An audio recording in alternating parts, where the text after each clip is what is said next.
Et pourquoi le Kremlin et Vladimir Poutine ont-ils eu l'idée de récupérer ce régiment immortel, ces cortèges?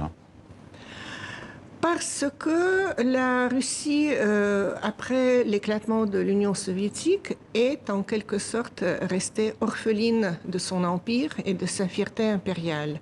Et donc il a fallu trouver autre chose que la fierté du peuple soviétique qui quand même était à l'avant-garde de l'humanité, enfin, il le croyait en tout cas, pour construire le communisme sur Terre, pour construire un régime juste.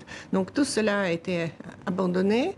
Et qu'est-ce qu'il est resté? Les gens ont été déboussolés, tristes. Les fêtes soviétiques n'existaient plus, la fierté soviétique ne restait plus, 25 millions de Russes ethniques se sont retrouvés à l'extérieur des frontières de la Russie. C'était ça ce que les Russes considéraient comme une sorte d'humiliation nationale.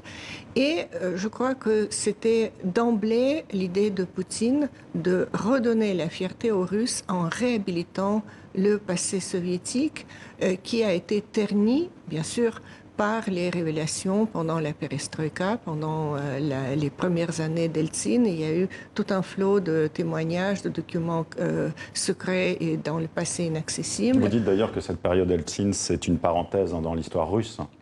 On peut dire ça, on peut dire ça. Si